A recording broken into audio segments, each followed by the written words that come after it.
ክብር ለኢየሱስ ይሁን። መጽሐፍ ቅዱስ የያዛችሁ ሰዎች በሁለተኛ ሳሙኤል ምዕራፍ 22 እናወጣና በጣም ጥቂት ቁጥሮችን አብረን እናነባለን። ከ5 እስከ 7 ላንብበውና 22 ከ5 ጀምሮ ርዕሴን ነግራችኋለሁ። የሞት ጣር ያዘኝ። ከ5 ነው የጀመርኩት። የአመጽ ፈሳሽ አስፈራኝ፣ የሲኦል ጣር ከበበኝ፣ የሞት ወጥመድ ደረሰብኝ። በጨነቀኝ ጊዜ እግዚአብሔርን ጠራሁት፣ ወደ አምላኬም ጮኩ። ከመቅደሱ ቃሌን ሰማኝ፣ ጩኸቴንም በፊቱ ወደ ጆሮ ገባ ይላል። ይሄ የዳዊት ጸሎት ከሳኦል እጅግ ያመለጠ ጊዜ ምድረ በዳ ላይ ለመንከራተት በወጣ ጊዜ እግዚአብሔር ከጠላቶቹ ባዳነው ጊዜ ዳዊት የጸለየው ጸሎት ነው። የሞት ጣር ያዘኝ ማለት ጣሩ ያዘኝ። የሞት ጣር ነፍስ ውጪ ነፍስ ግቢ ሆኜ ነበረ። የአመጽ ፈሳሽ አስፈራኝ፣ የሲኦል ጣር ከበበኝ፣ የሞት ወጥመድ ደረሰብኝ። በጨነቀኝ ጊዜ ግን እግዚአብሔርን ጠራሁት፣ ወደ አምላኬም ጮኩ። ከመቅደሱ ቃሌን ሰማኝ፣ ጩኸቴ በፊቱ ወደ ጆሮ ገባ ይላል። ክብር ለኢየሱስ ይሁን። ምንድነው ዛሬ ልነግራችሁ የመጣሁት መሰላችሁ? እንግዲህ ምንም አይነት ሰዎች ብንሆን መጽሐፍ ዳዊትን እግዚአብሔር እንደ ልቤ ብሎ የጠራው ሰው ነው። ዳዊት እግዚአብሔር እንደ ልቤ የሚሆንልኝን ያገኘሁት ልጄ ዳዊት ብሎ የሚጠራውን በሕይወቱ ዘመን ሁሉ የእግዚአብሔርን ፈቃድ አድርጎ ያንቀላፋው ዳዊት፣ በእግዚአብሔር የተመረጠ ዳዊት፣ እግዚአብሔር አይኖቹን ያሳረፈበት ዳዊት፣ ልቤ የኔ አይነት ልብ ነው ዳዊት ብሎ የመሰከረለት ዳዊት፣ እግዚአብሔር በእስራኤል ዘንድ ለንግስና የቀባው ዳዊት፣ እግዚአብሔር አይኑን የጣለበት ዳዊት፣ ከድብና ከአንበሳ ያዳነው ዳዊት፣ በብዙ ውጣ ውረድ ውስጥ እግዚአብሔር ጣልቃ እየገባ የረዳው ዳዊት፣ የታገዘው ዳዊት ተጨንቆ ነበረ። ከባድ ጭንቀት ውስጥ ገብቶ ነበረ። ከባድ ውጥረት ውስጥ ገብቶ ነበረ። ከባድ በሲኦል ጣር ከቦኝ ነበረ። በቃ ተጨንቄ ነበረ። የሞት ጣር ይዞኝ ነበረ። በሌላ ቦታ እንደውም በእኔና በሞት መካከል አንድ እርምጃ ቀረ እስኪል ድረስ እንዲህ እግዚአብሔር የጠራው እግዚአብሔር የመረጠው የእግዚአብሔር ሰው እግዚአብሔር የኔ የሚለው ሰው እንዲህ አይነት ውጣ ውረድ ውስጥ ያልፋል ነው እያልከን ያለው ፓስተር ቸሬ ያልፋል። ስለዚህ ምንድነው ዛሬ ልነግራችሁ የመጣሁት መሰላችሁ? ከውድቀት ከጭንቀት ከችግር በላይ የምትሆኑበትን ነገር ልነግራችሁ ነው። በምድር ላይ ስትኖሩ ልትያዙ ትችላላችሁ፣ ልትጨነቁ ትችላላችሁ፣ ግራ ሊገባችሁ ይችላል፣ ልትፈተኑ ትችላላችሁ፣ ተስፋ ልትቆርጡ ትችላላችሁ፣ ውጥረት ውስጥ ልትገቡ ትችላላችሁ። ከውጥረት ከጭንቀት ከፍርሃት ከስቃይ ከድንጋጤ የምንወጣው እንዴት ነው ምን ሆነው? አሁን ደግሞ እኔና እናንተ በየቀኑ የሚፈለፈሉልን ነገሮች የሚያስጨንቁ፣ በየቀኑ የሚመጡብን ነገሮች የሚያስፈሩ፣ በየቀኑ የሚወጥሩን ሐሳቦች ልክ የሲኦል ጣር ከበበኝ እንዳለ የሚወጥሩ ነገሮች በዙሪያችን ያሉብን ሰዎች ነን። ስለዚህ ከችግር በላይ ነው የምንሆነው ዛሬ። እስቲ አሜን በሉ። ከችግር በላይ ከውጥረት በላይ ከከበበን ነገር በላይ የምንሆንበትን ነገር ነው ልነግራችሁ እዚህ የቆምኩት። ምንድነው? እንዴት ነው ከዚህ ነገር በላይ የምንሆነው ያላችሁ እንደሆነ ለምሳሌ ማንኛውም ሰው የሁላችንም ችግር የሁላችንም ስቃይ የሁላችንም ድንጋጤ ተመሳሳይ ላይሆን ይችላል። በቀን ውስጥ ሊገጥሙን የሚችሉ በርካታ ነገሮች አሉ። በመንገድ ስትሄዱ የመኪና አደጋ ደርሶበት ሰው፣ በመንገድ ስትሄዱ የሆነ አደጋ ደርሶበት በሰዓት ቃጥሎ የሆነ ነገር የሆነ፣ ከአውሮፕላን የሆነ ነገር የሆነ፣ ከባቡር አደጋ የሆነ ነገር የሆነ፣ በየቀኑ የምንሰማው ሰበር ብዙ ነው።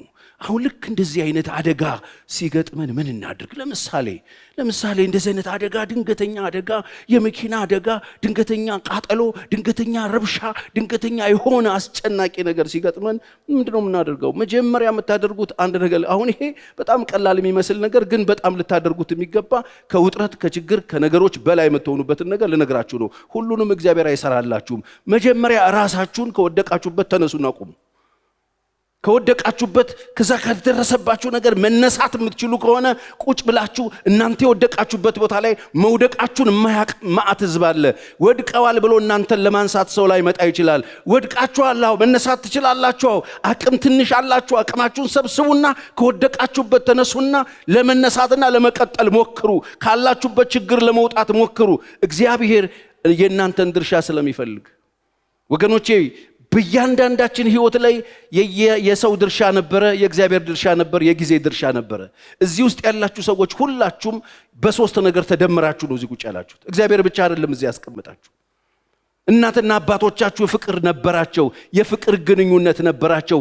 እናንተ ለመምጣታችሁ ስራ ነበራቸው፣ ድርሻ ነበራቸው። እግዚአብሔር እናንተን ጾታችሁን ለይቶ እናንተን ፈጥሯችኋል። ከዛ ደግሞ ጊዜ ተጨምሮ ልደት ሰጥቷችሁ ነው እዚህ ተሰበሰባችሁ። ድርሻ አለ፣ የሰው ድርሻ አለ። መነሳት የምትችሉበት ውድቀት ውስጥ ከሆነ ያላችሁት፣ መነሳት የምትችሉበት አደጋ ውስጥ ከሆነ ያላችሁት፣ ትንሽዬ አቅም ካላችሁ ከወደቃችሁበት ቦታ ላይ እንደምንም ብላችሁ ተንፈቃችሁ ቁሙና ቀጥሉ። እስቲ በደንብ አሜን በሉኝ። አዎ ቀጥሉ። ትችላላችሁ ወይ? የወደቃችሁበት ቦታ ላይ መነሳት የምትችሉበት፣ መቆም የምትችሉበት ኃይል አለ ወይ? ትንሽዬ ኃይል አለ ወይ? መንቀሳቀስ ትችላላችሁ? ተነሱና ተንቀሳቀሱ። ተንቀሳቀሱ። እግዚአብሔር እሱን ይፈልገዋል። በጥቂቱ እግዚአብሔር ባላችሁ ነገር ላይ ከወደቃችሁበት ተነሱ። እናንተን ለማንሳት ሰው እየመጣ አይደለም። ስሙ፣ እናንተን ለማገዝ ሰው እየመጣ አይደለም። ሰው እየመጣ አይደለም። እዛ ወድቃችሁ ኃይል እያላችሁ መነሳት እየቻላችሁ የሆነች ነገር ትንሽ እልፍ ብላችሁ ራመድ ብትሉ ብዙ ነገር ሊሆን ሲችል ራመድ የምትችሉበት ትንሽዬ ጉልበት ይዛችሁ የተኛችሁ የወደቃችሁ ሰዎች እመኑኝ፣ እግዚአብሔር አምላክ እንድትነሱ እየተናገራችሁ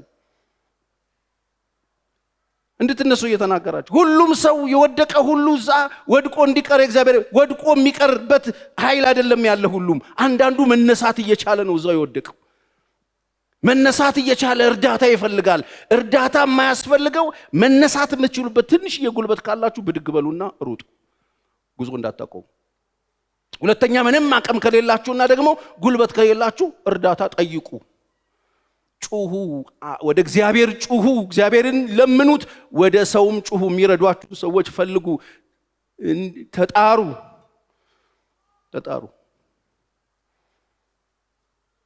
ድርሻችሁን ተወጡ። ማድረግ የማትችሉ ከሆነ እናንተ መንቀሳቀስ የማትችሉ ከሆነ ወደ እግዚአብሔር ጩሁ። ይሄ ሰው በጨነቀኝ ጊዜ ወደ እግዚአብሔር ጮኩ። ዳዊት ማድረግ ያለበትን እያደረገ እየወደቀ እየተነሳ ሲስተው ወድቆ ፍዝዝ ብሎ አይደለም፣ ተነስቶ ይሮጥ ነበር። ሊገሉት ሲመጡ የሆነ ነገር ያደርግና አረፋ ይደፍቅና ከዛ ደግሞ ተነስቶ ጠራርጎ ይነካው ነበር። ዳዊት እንደዚህ ነው ሄደ። የራሱን ድርሻ ይወጣ ነበር። እግዚአብሔር እረኛዬ ነው፣ እግዚአብሔር በለመለመ መስክ ያሳድረኛል፣ በረፍት ወንዝ እንዲመራኛል ምናምን ሲል እግዚአብሔር ብቻ ብድግ እያደረገ ያንጠለጠለው መሄዳለም። ክርስቲያኖች ሞኞች እንዳትሆኑ። እግዚአብሔር ሁሉንም ስራ ይሰራላችሁ።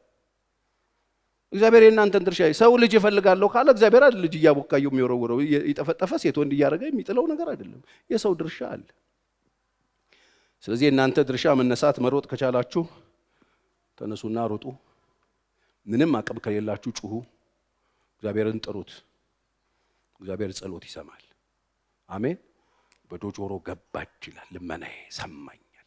ጮኩኝ፣ ከመቅደሱ ቃሌን ሰማኝ፣ ጩኸቴም በፊቱ ወደ ጆሮ ገባ ይላል። እግዚአብሔር ጩኸታችሁን ይሰማል። የወደቃችሁበት ቦታ ጸልዩ፣ እግዚአብሔርን ጥሩት፣ እግዚአብሔር ይሰማችኋል። ሰው የማይደርስበት ቦታ እንኳን ብትሆኑ፣ በለቅሶ ሸለቆ ውስጥ እንኳን ብትሆኑ እግዚአብሔርን ጥሩት። እግዚአብሔር ጸሎት ይሰማል። እስቲ አሜን። ጩኸትን ይሰማል። ተጣሩ ወደ እግዚአብሔር። እግዚአብሔርን ጥሩት፣ እግዚአብሔር ይሰማል። ደግሞም ሰምቶ ምን ያደርጋል? የሚመልስ አምላክ ነው። ስለዚህ ከውድቀት፣ ከጭንቀት፣ ከፍርሃት፣ ከተከበባችሁበት ከችግር በላይ መሆን ከፈለጋችሁ ራሳችሁ ተነሱ። መጀመሪያ ያላችሁን ኃይል አሰባስቡና ለመሮጥ ተነሱ። ምንም ጉልበት የለኝም ካላችሁ ደግሞ ጩሁ፣ ወደ እግዚአብሔር ጥሩት። እግዚአብሔር እርዳታ ጠይቁ። ሰውንም ቢሆን አግዙኝ በሉና ጠይቁ። የሚረዷችሁን ሰዎች ጩሁና ተጣሩ። እዛው ተኝታችሁ እግዚአብሔር አይመጣም። መነሳት የምትችሉ ከሆነ ተነሱ። መነሳት የማትችሉ ከሆነ እርዳታ ጠይቁት። ወደ እግዚአብሔር ጩሁ፣ ሰውንም ተጣሩ። ይሄም መንፈሳዊነት የእናንተ ድርሻ ይሄ ነው። ከዛ ውጭ የሆነ የሚታየው ነገር፣ የተሰማው ነገር በሀገር ላይ ቢሆን፣ በቤተሰብ ላይ ቢሆን፣ በቤተ ክርስቲያን ቢሆን፣ በሰፈራችን ቢሆን፣ በአካባቢያችን ቢሆን የምንሰማው የምናየው የሚያስጨንቅ የሚያስፈራ ነገር ደግሞ ሲሆን ከዛ በላይ የምንሆነው እንዴት ነው ከተባለ ኃላፊነት ወስደን የዛ ነገር መፍትሄ እኔ ነኝ ብለን በመነሳት ክብር ለኢየሱስ ይሁን። ችግር ውስጥ ከገባን እንዳልኳችሁ ተነሱ። ደግሞ ከዚህ ውጪ የሆነ ነገር ደግሞ አንዳንድ ጊዜ ማዕበል ይነሳል፣ ያልጠበቅነው ማዕበል ይነሳል። ዳዊት ከቤት አባቱ ሲልከው ታስታውሳላችሁ። ሂድና ወንድሞችን እንጀራውን ይዞ እንዲሄድ ነው፣ ምሳቃ ይዞ ነው ሄደው። እነ ወንድሞቹን ደህንነት ሊያይ ነው የመጣው። አባቱ ልኮት ነው የመጣው። ይሄ ልጅ የመጣው ነገር ሊያይ አይደለም፣ ካሰበው ነገር ውጪ ገጠመው። የገጠመው ፈተና ከባድ ነው። የገጠመው የሚያስጨንቅ ነገር ነው። እሱ ብቻ አይደለም የሚጨነቀው፣ ሀገር የተጨነቀበት፣ መንግስት የተጨነቀበት፣ ወታደሮች የተጨነቁበት፣ ኃያላኖች የተጨነቁበት ነገርን ሰማ። ነገ ጠዋት ስትወጡ ብዙ ነገር ልትሰሙ ትችላላችሁ። በቤታችሁ ብዙ ነገር ልትሰሙ ትችላላችሁ። እንደ ክርስቲያን እስቲ በእኔ ውስጥ የእግዚአብሔር መንፈስ አለ የሚል ሰው አለ? ልጆቹን ማየት ይችላሉ? እስቲ የእግዚአብሔር መንፈስ በእኔ አለ በሉኝ እያላችሁኝ ያላችሁት የእግዚአብሔር ጉልበት እኔ ውስጥ አለ እያላችሁኝ። ስለዚህ ተሸክመን የምንዞረው የማንን ጉልበት ነው? የእግዚአብሔርን ጉልበት። ክርስቲያን በውስጡ ይዞት የሚዞረው ጉልበት የእግዚአብሔር ጉልበት ነው፣ የትንሣኤ ኃይል። ስለዚህ እንደ ዳዊት ድንገት ሲደርስ የተፈጠረ ችግር አለ። ስለዚህ ለዛ ችግር መፍትሄ ለማምጣት እኔ አለው አለ። መፍትሄ ለማምጣት እኮ ሰዎች እኮ ጨንቋቸዋል እኮ።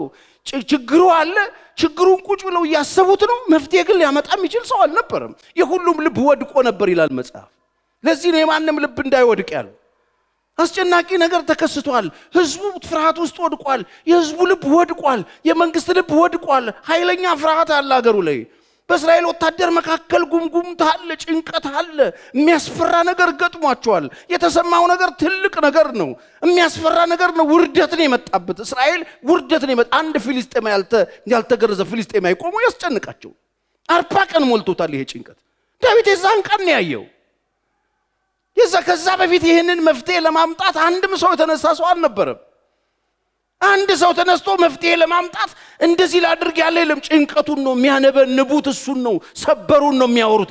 ሰማህ እንዴ ስለ ጫማው፣ ሰማህ እንዴ ስለ ገንባሌው፣ የያዘውን ጦር አውቀሃል፣ የለበሰውን ጥሩር አውቀሃል፣ የብረቱን ልብስ አይተኸዋል እያሉ የሚያወሩት እሱን። እግዚአብሔር ወረኛ አይፈልግ፣ የሚፈልገው መፍትሄ። ግዙፉን ጎልያድ እያዩ ሁሉም ፈርተዋል። ወገኖች ዛሬ እግዚአብሔር እንደዚህ ይላችኋል፣ መፍትሄ ናችሁ። የሰማኝ የለም? በደንብ አሜን በሉ እስቲ። መፍትሄ ናችሁ፣ መፍትሄ ናችሁ። የትኛው ቡድን ውስጥ ነው ያላችሁት? ልባቸው ከወደቁት መካከል ናችሁ ያላችሁት? ዛሬስ አይናችሁን እግዚአብሔር ላይ አድርጋችሁ በእግዚአብሔር ጉልበት ለመንቀሳቀስ። ቅድም እንደነገርኳችሁ ጌታ እግዚአብሔር ኃይሌ ነው አለ ዕንባቆም።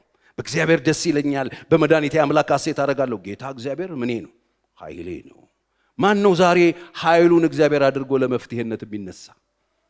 እግዚአብሔር እንደዚህ ይላችኋል፣ መፍትሄ ናችሁ። መፍትሄ ሁኑ እያለን፣ መፍትሄ ሁን እያለን። ችግር አትሁኑ፣ መፍትሄ ሁኑ።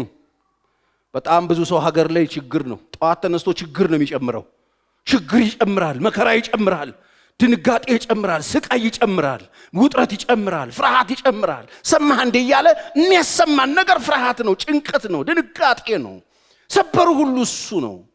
ለህዝቡ ተስፋ የሚሆን ለዚህ ምስኪን ህዝብ እንደ ሀገር እንኳን ኖሮ የማያውቅ ህዝብ፣ እንደ ሀገር እንኳን እንደ ቀና ብሎ ወጥቶ ገብቶ የማያውቅ ህዝብ፣ በጣም የሚያሳዝን ህዝብ፣ እስከ ዛሬ በበሬ የሚያርስ ህዝብ፣ ገና ከባዶ እግሩ ያልወጣ ህዝብ፣ በድህነት የሚማቅቅ ህዝብ፣ ለመታከም መከራ የሚበላ ህዝብ፣ አሁንም ድረስ በወሊድ ሴት የሚሞትበት ሀገር ላይ ቁጭ ብለን እዚህ ችግር ላይ ችግር እንጨምራለን። እዚህ ችግር ላይ አሁንም ደም መፋሰስ እንጨምራለን፣ አሁንም ሞት እንጨምራለን፣ አሁንም ድንጋጤ እንጨምራለን። እግዚአብሔር መፍትሄ ነው የሚፈልገው። እዚህ ከመጣችሁ በእግዚአብሔር ኃይል መፍትሄ ሆኑለት። ዳዊት እንጀራውን ይዞ መጣና አልተጠበቀም፣ ማንም አልጠበቀውም። እሱ መፍትሄ ከዚህ ትንሽ ልጅ ይመጣል ተብሎ ማንም አልጠበቀም። መፍትሄ አመጣ። ሁሉም ነው የደነገጡት። አንድም መፍትሄ ተሰምቶ አያውቅም። በ40 ቀን ውስጥ አንድም መፍትሄ የለም። ትንሹ ልጅ መጣና እኔ መተዋለሁ አለ። ይሄ የአምላኬን ባሪያዎች የሚገዳደር ያልተገረዘ ፍልስጤማዊ ሸለፈታም እያለ ይላል። ሁሉም ውስጥ ይሄ ድምፅ አልተሰማም። የሰራዊት አምላክ እግዚአብሔር ለምድራችሁ መጽናናት፣ ለሀገር መጽናናት፣ ለቤተ ክርስቲያን መጽናናት፣ ለቤተሰባችሁ መጽናናትን ቃል ይሙላባችሁ። በደንብ አሜን በሉኝ። የሆነ ተስፋ፣ እንዴት ተስፋ ይዞ አይወጣም? እግዚአብሔር የተስፋ ሰዎች ያርጋችሁ። እስቲ አሜን በሉ በደንብ። ይገርም። ማንም ተዋጋልኝ፣ ማንም ተስፋሁን ያለው የለም።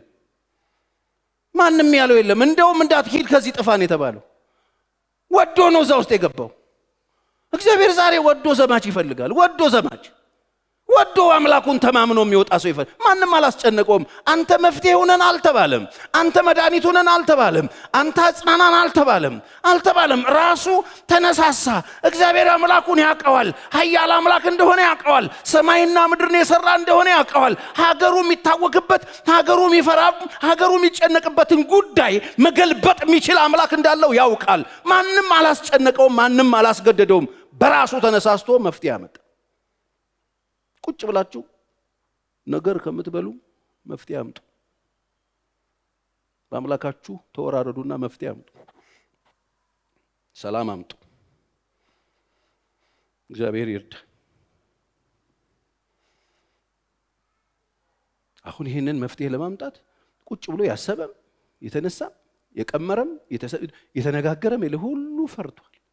እንደውም መንግስት ሞቲቬት ለማድረግ ማስታወቂያ አውጥቶ እንደው ይሄን ሰውዬ ጣልልኝ ይላል ማለት ሙትት ብሎ ምንም ተስፋ ስላልነበረ አሁን መንቀሳቀሻ ልክ አሁን አንዳንድ ሰው እንደዚህ አይደለም ጆተኒ ነገር አይደል በሆነ እንቁልልጭ ምናምን ሰው ይነሳሳል። ታውቃላችሁ የሆነ የሚያሞቀው ነገር አለ።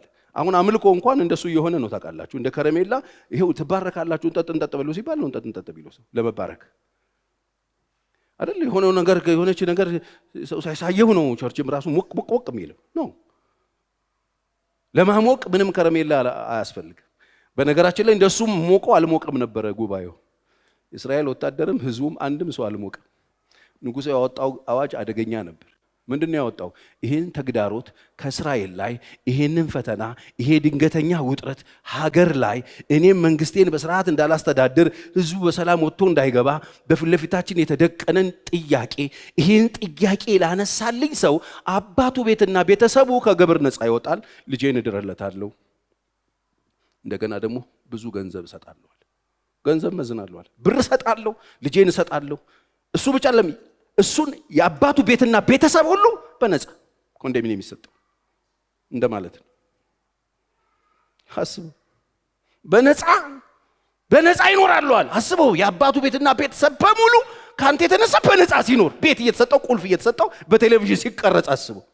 ይሄ ገደል አይከትም? እንደገና ብዙ ገንዘብ፣ እንደገና የንጉሱ ልጅ፣ እንደገና እኮ በቃ ቤተ መንግስት አማች ልትሆን ነው ሲባል ይሄማ ህዝቡ ሞኝም ፈልግ ከብረት ጋር ሄዶ የሚጋጭልህ ይሄ ሁሉ ተብሎ የተነቃቃ ሰው አልነበር። ይሄንን አልሰማም ዳዊት። እሺ ይሄንን ሳይሰማ መፍትሄ ለማምጣት ተነሳ። ያለምንም ቀስቃሽ የሰራዊት አምላክ እግዚአብሔር መፍትሄ ያርጋችሁ። እስቲ በደንብ አሜን በሉ። ይሁላችሁ እግዚአብሔር በእናንተ ጉልበት አይደገፍም። እመኑኝ። በየትኛውም ዘመን በማንም ጭን የማይደገፍ፣ በማንም ጉልበት የማይደገፍ፣ በማንም ዕውቀት የማይደገፍ በራሱ ብቁ የሆነ ብቻውን ታምራት መስራት የሚችል ብቻውን ታምር የሚሰራ አንድ ነው። እሱም የሰራዊት ጌታ እግዚአብሔር ነው። እሱም እናንተ ውስጥ አለ። ዛሬ እሱን ጉልበት ያደረገ ሰው ለመፍትሄ ከዚህ ቤት ይወጣል። እኔ እዚህ ቤት ዛሬ ተሰብስባችሁ ላላችሁ ሰዎች እዚሁ ምንም የምትሆኑበት ነገር አልሰጣችሁም። ወጣችሁ ለቤተሰባችሁ መፍትሄ፣ ለአካባቢያችሁ መፍትሄ፣ ለሀገራችሁ መፍትሄ፣ ለመስሪያ ቤታችሁ መፍትሄ፣ ለቤተ ክርስቲያን መፍትሄ፣ ለምትኖሩባት ምድር መፍትሄ ያርጋችሁ። ከአፋችሁ የሚወጣው ቃል መጽናናት ይሁንላችሁ። የብዙዎችን ልብ የሚያሳርፍ ይሁንላችሁ። የኢትዮጵያውያንን ልብ የሚያሳርፍ ይሁንላችሁ። በደንብ አሜን።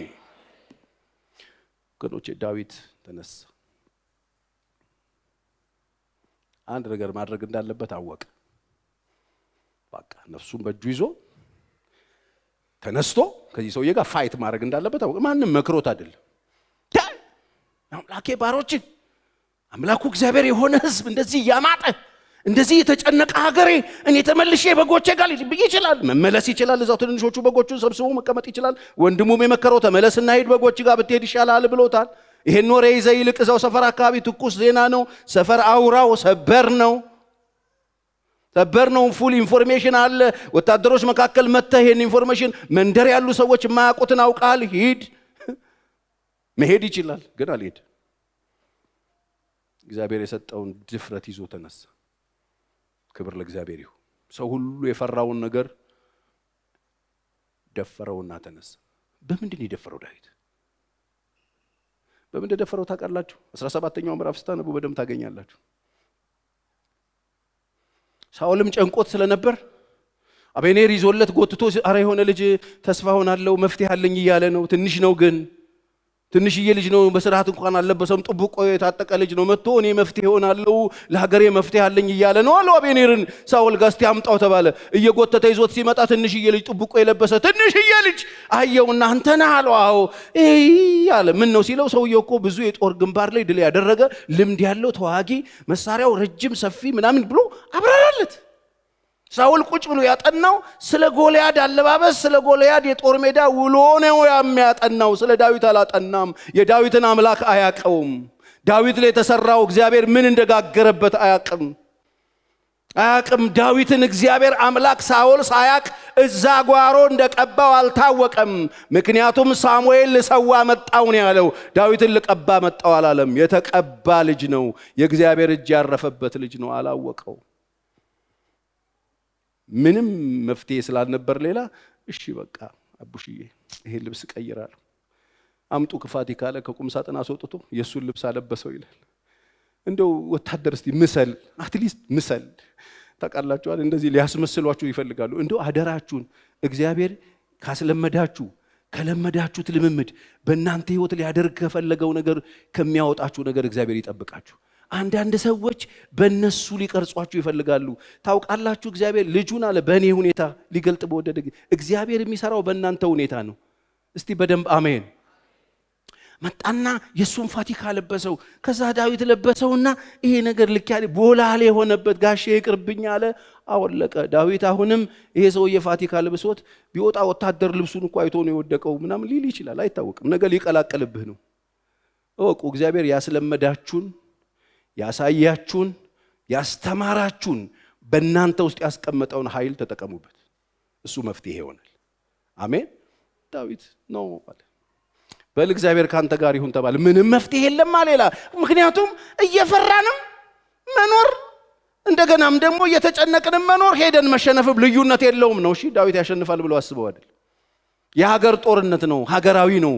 ፋይዳ ውጤቱ ሀገራዊ ነው። እሺ ዳዊት ሲወጣ ጎልያድ ከሩቅ አየውና ረገመው ይላል። ለምን ዳዊት ወንዝ ወርዶ 5 ድንጋይ ኮሮጆ ውስጥ ከተተና ዱላና ወንጭፉን ይዞ ነው ክው ያለ የመጣው። እዚህ ጋር ተናገረ ዳዊት ጉልበቱን ሲረግመው በአምላኮቹ ስም እንደዚህ አለው። ዳዊት ደግሞ መልሶ ምን አለው? ዛሬ አለው የተገዳደርከው የእስራኤል አምላክን ጭፍራ እሱን ይዤብህ እመጣለሁ። አምላካቸውን ነው የሚይዘው አለው። አሜን። አምላክን ነው ይዤብህ እመጣው። ደግሞ አለው ዛሬ ራስህን ካንተ ላይ አነሳዋለሁ ራስህን። እሱ በአምላኮቹ ይረግመዋል። እሱ አምላኩን ብቻ ነው ይዞ የመጣው። ይሄ አምላኮች ነው ያለው። በአምላኮቹ ስም ነው ረገመው የሚለው። ዳዊት የተገዳደርከው የእስራኤልን አምላክ ጭፍሮች አምላክ ይዤብህ እመጣለሁ። ደግሞ ዛሬ እመታሃለሁ፣ አንገትን አነሳዋለሁ። ይሄም የሆነው በእስራኤል ዘንድ አምላክ እንዳለ ይታወቅ ዘንድ ነው አለ። አይገርማችሁም? ይዤ የምመጣው እግዚአብሔርን ነው አለ። ወገኖቼ ከዚህ ቤት ስትወጡ ይዛችሁ የምትወጡት ብልቃጥ ምናምን የለም፣ ቡቱቶ የለም። ይዛችሁ የምትወጡት እግዚአብሔርን ነው። እስቲ በደንብ አሜን። በእናንተ ውስጥ ያለውን ኃይል ይዛችሁ ትወጣላችሁ። ያ ኃይል ለእናንተም ለቤተሰቦቻችሁም ለሀገራችሁ መፍትሄ ይሆናል። እስቲ የሰማኝ አሜን። ከዛ መታው ይላል። ክብር ለኢየሱስ ይሁን። አይገርማችሁ? መታው፣ በአንዷ ድንጋይ ያወጣ፣ ወንጭፉን አሽከረከረ፣ ወረወረበት፣ መታው፣ ግንባሩን ወደቀ ይላል። ሮጦ ሄደና ሰይፉን የራሱን ሰይፍ ተቀበለውና አንገቱን አነሳው ይላል። በኋላ ፍልስጤማውያን ዋናቸው እንደተመታ ባዩ ጊዜ ሸሹ ይላል። እስራኤልም ተነስተው ጠላቶቻቸውን ማሳደድ ጀመሩ ይላል። አይገርማችሁ? በጣም እኮ ነው የሚገርም። የኛም ጠላት ተመቷል። አሜን። ዋንቷን ነው እኮ ሴጣን መጥቶ ፍልስጤም አንድ አውጡ፣ እናንተም እኔ አለው፣ እኔ ካሸነፍኩ እናንተ ለዘላለም ባሪያ፣ የእናንተም አንዱ እኔን ካሸነፈ እኛ ለዘላለም ባሪያ ነው እኮ ዲሉ እኮ እንደዚህ ነው። አሁን ዳዊት አሸነፈ፣ ለዘላለም ሊሆኑ እነሱ ባሪያ። እንደዚህ ነው እኮ ይኸውላችሁ። በሴጣንና በኢየሱስ መካከልም የተደረገው ፋይት ይሄ ነው። ኢየሱስ እኛን ወክሎ ነው የወጣው። አሜን። አሸነፍኩት ብሎ መስቀል ላይ ሲጠርቀው ኢየሱስ ሞትን ድል አድርጎ ተነስቷል። መጽሐፍ ቅዱስ ሲናገር ኢየሱስን ሲያስነሳው የብርታቱ ጉልበት ይታያል ይላል። ከዛስ የቤተ ክርስቲያን ራስ እንዲሆን ለቤተ ክርስቲያን ሰጠው ይላል። እሷም ሁሉም በሁሉ የሚሞላ የእርሱ ሙላት ናት ይላል። ወገኖቼ የክርስቶስ ትንሣኤ ነው የቤተ ክርስቲያን ጉልበት። የእኛ ጉልበት የእግዚአብሔር ጉልበት። እስቲ የሰማኝ አሜን ይበል። የትንሣኤ ኃይል ነው። እስቲ እጃችሁ እንደዚህ አድርጉና በእኔ ውስጥ የእግዚአብሔር ኃይል አለ በሉ። ይሄን ነው እኮ ጳውሎስ ለኤፌሶን ሰዎች የጸለየላቸው። ይሄንን ነው እኔ አይናችሁ እንዲከፈት ጸልይላቸው፣ የልቦና አይናችሁ እንዲበራ፣ የመጥራቱ ተስፋ ምን እንዲሆን፣ ለምን እንደተጠራችሁ፣ የርስቱ ክብር ባለጠግነት ምን እንዲሆን፣ ለምናምን ደግሞ የኃይሉ ታላቅነት ምን እንደሆነ ታውቁ ዘንድ ነዋል። እኛ ውስጥ ያለው ኃይል የእግዚአብሔር ኃይል ነው።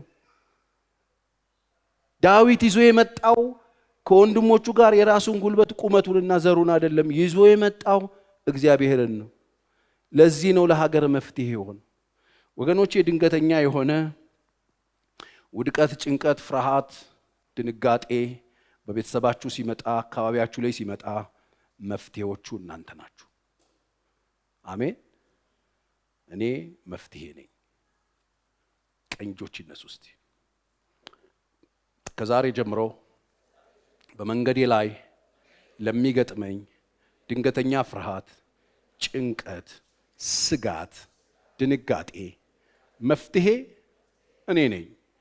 አሜን። በቃ ስትወጡ ለመፍትሄ ውጡ፣ ለችግር አትውጡ። አሁን ዛሬ ከዚህ ጸሎት ቤት ስትወጡ ለመፍትሄ ውጡ። ወደ ቤት ስትሄዱ ለመፍትሄ ውጡ። ኑሮ ለማቅለል ውጡ። የወንድሞቻችሁ ኑሮ ለማቅለል፣ የእህቶቻችሁ ኑሮ ለማቅለል፣ የተጨነቁ ሰዎችን ኑሮ ለማቅለል፣ በዕዳ የሚሰቃዩ ሰዎችን ኑሮ ለማቅለል፣ ገንዘብ ካላችሁ ዕዳ እየከፈላችሁ፣ የታሰሩ ካሉ እያስፈታችሁ፣ ዋስ መሆን ካለባችሁ ዋስ እየሆናችሁ፣ የተጨነቁ ሰዎችን ረፍት እየሰጣችሁ እንድትኖሩ በእግዚአብሔር ኃይል ይሄ እንድታደርጉ ነው የምትኖሩት። ለዚህ ነው ዳዊት በገዛ ዘመኑ የእግዚአብሔርን ፍቃድ ካገለገለ በኋላ አንቀላፋ ይላል። በዘመኑ የእግዚአብሔርን ፍቃድና ሐሳብ አገልግሎ ነው ያለፈው። ቀሪ ዘመናችን የእግዚአብሔርን ፍቃድ አገልግለን ማለፍ ይሁንልን። አሜን። ዳዊት በወንጭፉ ገልብጦ ጣለው። ለእስራኤል ተግዳሮትን አነሳላቸው፣ ሰላም ሰጣቸው፣ ረፍት ሰጣቸው። ማንም እሱን ረፍት ያመጣል ብሎ የጠበቀው የለም። ይሄን ለማድረግ ህይወቱን አደጋ ውስጥ ከቷል። ይሄን ለማድረግ ፋይት አድርጓል። ይሄን ማለት ድፍረት ይጠይቃል። ይሄን ለማድረግ ውሳኔ ይጠይቃል። ይሄን ለማድረግ በእግዚአብሔር ላይ መተማመንን ይጠይቃል። ዳዊት በእግዚአብሔር ላይ ተማምኗል። ዳዊት ህይወቱን አደጋ ውስጥ ከቷል። ለምን? ለመፍትሄ ነው። ህይወታችሁን ለመፍትሄ አደጋ ውስጥ ከተቱት። ምን ችግር አለ? ሰው እኮ እንዲሁ ተመሬት ተነስቶ እኮ ህይወቱን እኮ ለመፍትሄ አይደለም ለችግር አደጋ ውስጥ ይከታል። ዳዊት እኮ እንደው ቢሞት ራሱ ሞቱ ደስ አይልም። ታሪክ ላይ ሲጻፍ አስቡት።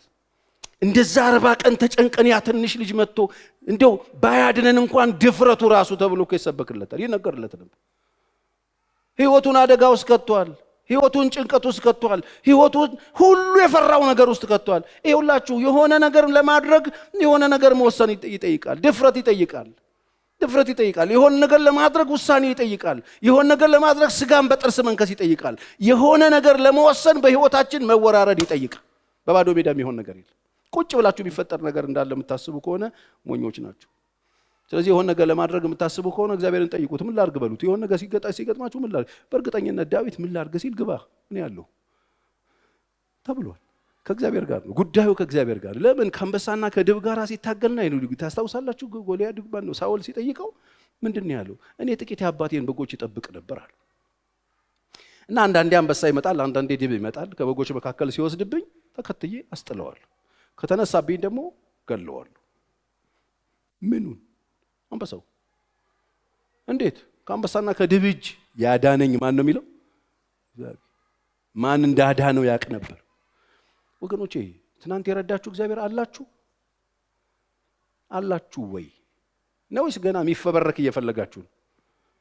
ትናንት ያገዛችሁ እግዚአብሔር አላችሁ ወይስ እየጣላችሁ ነው የምትዞሩት? ትናንትና በመከራ መጥቶ የረዳችሁ አላችሁ? አስጨናቂ ነገር ላይ መጥቶ ያገዛችሁ አላችሁ? እና ለመቼ ልትጠቀሙበት? ትናንትና ያገዛችሁ አላችሁ? ትናንትና እንባችሁን ያበሰላችሁ አላችሁ? ትናንትና በፈተና ውስጥ መጥቶ ፈተናውን መልስ የሰጣችሁ አላችሁ? በተጨነቃችሁ ጊዜ ጸሎታችሁን ሰምቶ የመለሰላችሁ አላችሁ? ያገዛችሁ አምላክ አላችሁ? በመከራችሁ ማለዳ የደረሰላችሁ አላችሁ? ጣልቃ የገባ በሕይወታችሁ አላችሁ፣ ያጽናናችሁ አላችሁ፣ የረዳችሁ የደገፋችሁ አላችሁ፣ የታደጋችሁ አላችሁ፣ ከከበባ ያወጣችሁ አላችሁ፣ አለቀልኝ ስትሉ የቀጠለላችሁ አላችሁ፣ እግዚአብሔር አላችሁ። ካላችሁ እንግዲያውስ እናንተ ናችሁ መፍትሄ። ዛሬ የቀጠላችሁት የኖራችሁት ለዚህ ዳዊት የትናንትናውን እግዚአብሔር ነው ጎትቶ ያመጣው ጦር ሜዳ። ሕይወቱን አደጋ ውስጥ የከተተው ከትናንትናው እግዚአብሔር ጋር ከረዳው እግዚአብሔር ጋር ባያድንን እግዚአብሔር ማስተዋል ይስጠን። እንደሱ ነው። ጭንቅ መጥቷል፣ መፍትሄ ሁኑ። ፍርሃት አለ፣ መፍትሄ ሁኑ። ድንገተኛ ነገር መጥቷል፣ መፍትሄ ሁኑ።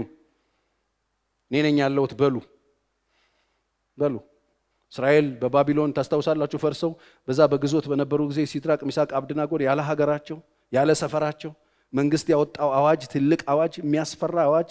ዳንኤል ምዕራፍ 3 ላይ ሄዳችሁ አንብቡ። ያ ታሪክ በጣም ነው የሚገርመኝ። በጣም የሚገርም ሲሪየስ የሆነ ነገር ነው የታወጀው። ወርቁን ላሰራው የወርቅ ምስል፣ ረጅም ወርቅ ምስል አሰርቶ ለዚህ ወርቅ ምስል የማይሰግድ ሰው በእሳት ይጣላል ተብሎ አዋጅ ተነገረ። መለከት ሲነፋ ሁሉም መደፋት አለበት፣ ሁሉም መስገድ አለበት ተባለ። እነዚህ ሶስት ወጣቶች እንደ ማንኛውም ሰው ማድረግ ይችላሉ። ሰው ያደረገውን ማድረግ ነው። ቀላል ነው። እምነት በልብ ነው ብለው ዘመዶቻቸው ሲያደርጉ ማድረግ ነው ያለው። ሶስቱ አይደለም ታፍሶ የመጣው ሀገር ነው ታፍሶ የመጣው። ለዛ የወርቅ ምስል ሲባል እነዚህ ሰዎች ህይወታቸውን አደጋ ውስጥ ከተቱት። በቃ እኛ ነን መፍትሄ እግዚአብሔር እንዳለ ለማስተዋወቅ በቃ እንደዚህ ተደፍኖ ጨርሶ ጭራሽ ቀብር ውስጥ ከተነው ላይ ሲል አንዘጋበትም። እግዚአብሔር አለ። እኛ በመከራ ውስጥ ብንሆንም አለ፣ በጭንቅ ውስጥ ብንሆንም አለ። እኔ ለእናንተ የማስበውን ሐሳብ አውቃለሁ፣ ፍጻሜና ተስፋ ሰጣችሁ ዘንድ የሰላም ሐሳብ ነው፣ የክፉ ነገር አይደለም ብሎናል። 70 ዓመት ነው የምትታሰሩት አለው ግን ብሎናል ብለው እኮ ነው። በግዞት ብንቀመጥም ጥሎን አይደለም፣ ትቶን አይደለም። እዚህ ውስጥም ሊያስተምረን ያለው ነገር አለ። ሁሉ ቢሰግድ እኛ አንሰግድም አሉ። ይሄ ህይወትን አደጋ ውስጥ መክተት ነው። መፍትሄ ለመሆን ምሳሌ ለመሆን ከባድ ነው። ይሄንን ከባድ ነገር ጠርምሶ ለመሄድ የሚፈልግ ዕውቀት አለ፣ የሚፈልግ መሰጠት አለ፣ የሚፈልግ መወራረድ አለ። እነዚህ ወጣቶች አይደረግም አሉ። ይሄን አናረግም። በጣም እኮ ሲሪየስ ነገር ነው አገሩ ሊወጣ። ይሄን አናረግ። ላንብብላችሁ፣ እናንብበው። ዳንኤል ምዕራፍ 3 ከ12 ጀምሮ ያለውን ቃል ላንብብላችሁ። በባቢሎን አውራጃ ስራ ላይ የሾምኳቸው ሲድራቅ ሚሳቅ አብደናጎን የሚባሉ አይሁድ አሉ። ንጉሥ ሆይ የሾምካቸው ናቸው። እነዚህ ንጉሥ ሆይ መጥተው ሪፖርት ሲያደርጉ እነዚህ ሰዎች ትእዛዝን እምቢ ብለዋል፣ አማልክትህንም አያመልኩ። የእሱን አማልክት አመለኩ ማለት የእነሱን አምላክ ጣሉት ማለት። አማልክትህንም አያመልኩ፣ ላቆምከውም ለወርቁ ምስል አይሰግዱም። ናቡከደነጾርም በብስጭትና በቁጣ ሲድራቅ ሚሳቅ አብደናጎንም ያመጡ ዘንድ አዘዘ።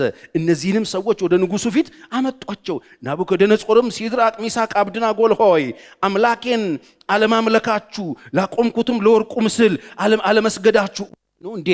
ይሄ የሰማሁት ነገር እውነት ነው እንዴ? ማመን አቅቶታል። ይሄን አላምንም፣ እውነት ነው ወይ ብሎ ጠየቃቸው። እውነት ነው እንዴ?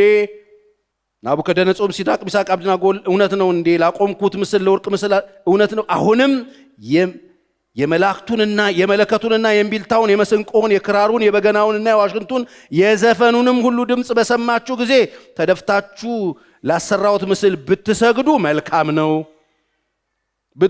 መልካም ነው። ሀገር ሁሉ የሚሰግድለት ጉዳይ አለ፣ ስገዱ።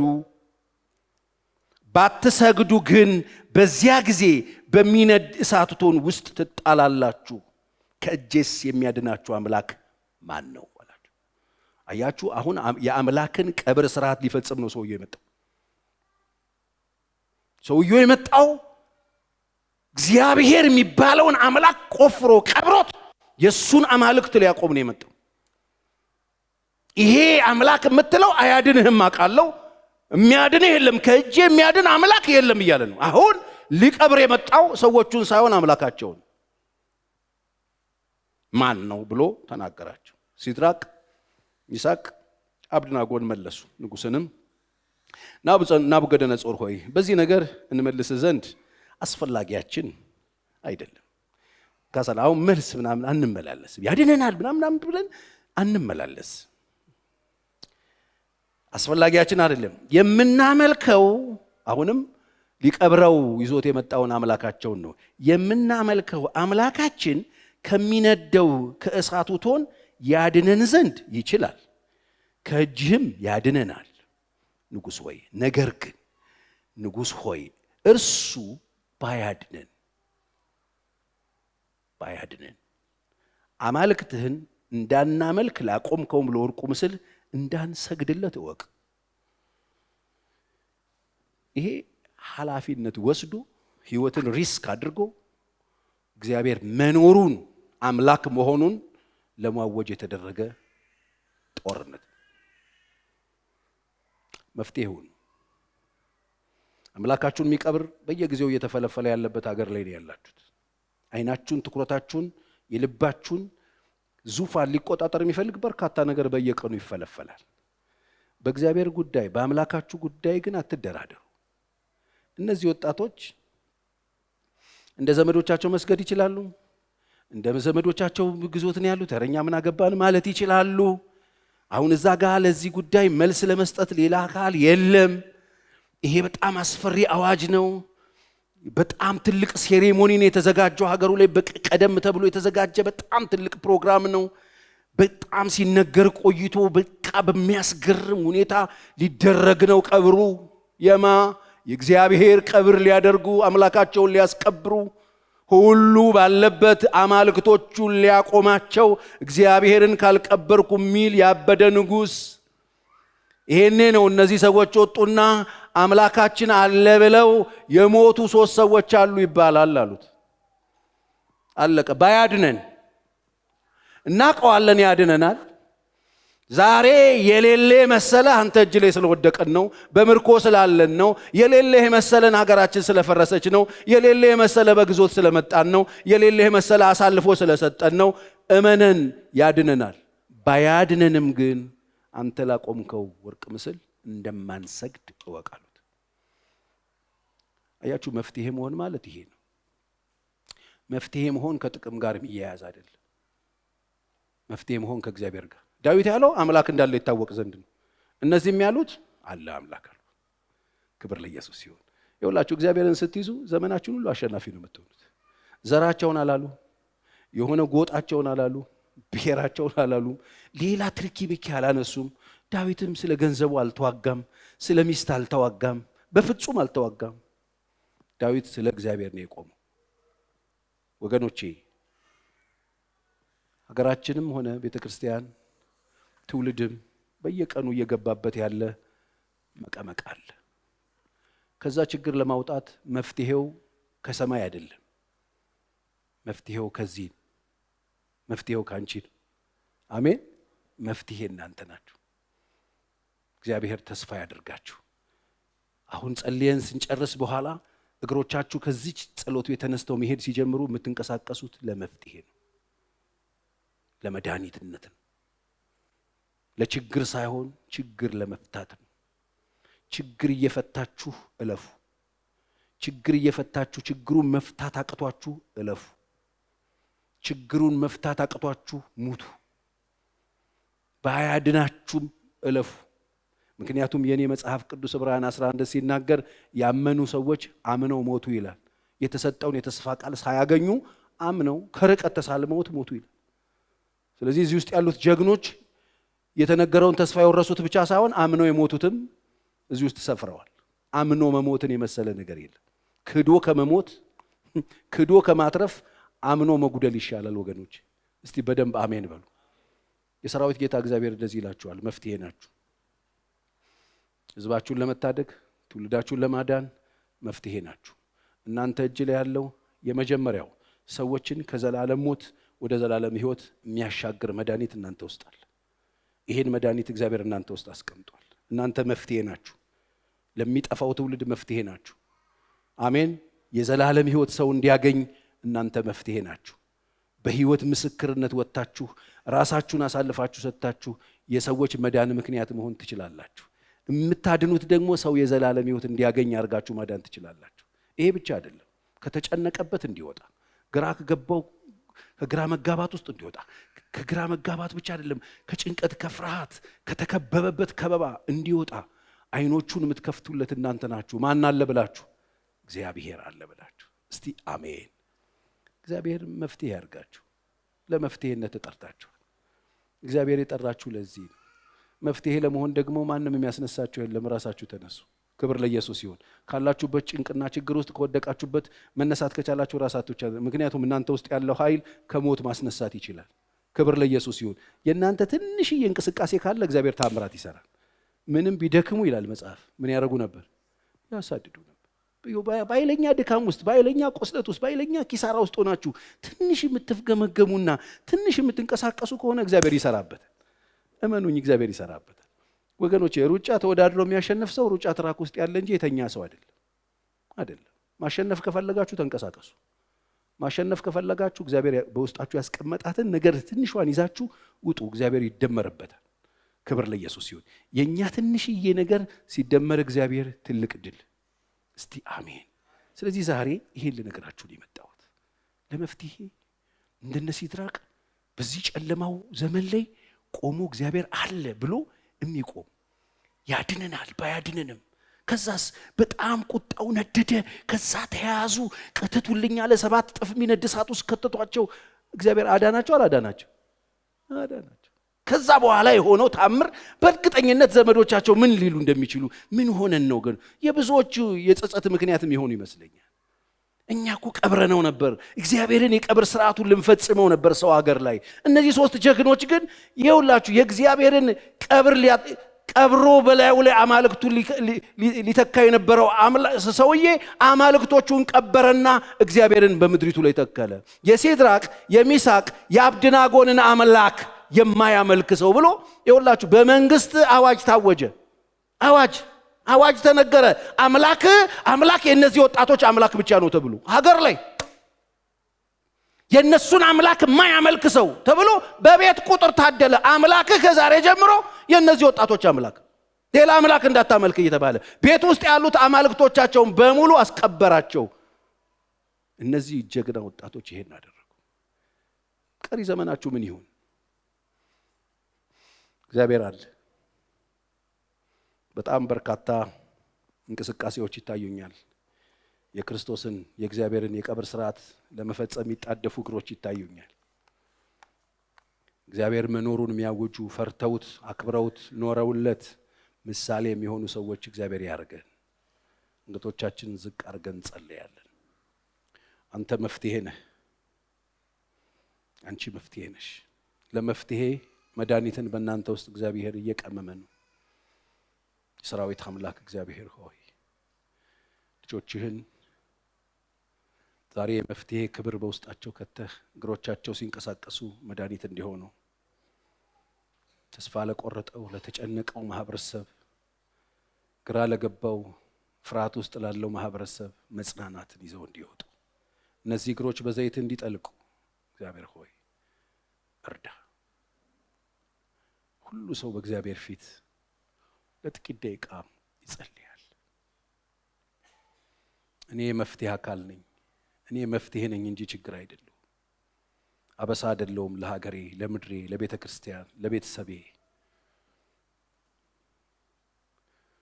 ባለመታዘዜ ምክንያት እግዚአብሔርን በመካዴ ምክንያት የብዙዎች ኪሳራ ምክንያት ሳልሆን የብዙዎች መጽናናት ምክንያት እሆናለሁ። እግዚአብሔር ሆይ እርዳኝ ብሉና ጸልዩ። እኔ ያለሁለት ለጌታ አለው። እግዚአብሔር ሆይ እኔ ውስጥ ያስቀመጥከው የትንሣኤ ኃይል ዛሬ እንደገና እግዚአብሔር ሆይ እንዲሰራ ወገኖች አንቀሳቅሱት። እናንተ ውስጥ ያለው ኃይል የትንሣኤ ኃይል ነው። የብርታቱ ጉልበት ምን እንደሆነ ታውቃላችኋል። አይናችሁ እግዚአብሔር አባት ሲከፍተው በኢየሱስ ስም አይኖች ይከፈቱ። አይኖች ይከፈቱ ጌታ ሆይ። የቅዱሳን አይኖች ይከፈቱ። የልጆች አይኖች ይከፈቱ። አይኖቻቸውን ክፈት ጌታ። በውስጣቸው የገባኸው አንተ፣ ሞትን ድል ያደረግክ አንተ፣ የሰማይና የምድር ጌታ አንተ፣ አንድ ቀን ምድር የሚጠቀልልብህ አንተ፣ በዚህ በተቀመጡ ቅዱሳን ሴትና ወንድ ልጆች ውስጥ ያለህ አንተ ስራ እንድትሰራ፣ እግሮቻቸው እንድትጠቀም፣ እጆቻቸው እንድትጠቀም፣ አንደበቶቻቸው እንድትጠቀም፣ አይምሮአቸው እንድትጠቀም፣ እግዚአብሔር ሆይ መላ ሰውነታቸው እንድትጠቀም፣ ከዚህ ሲወጡ እግዚአብሔር ሆይ ክብር ጭነው እንዲወጡ፣ ሰላም ጭነው እንዲወጡ፣ ትንሣኤ ጭነው እንዲወጡ፣ ሰላም ጭነው እንዲወጡ ልጆችህን እንድትረዳ ለምንሃለሁ። አግዛቸው ጌታ ሆይ።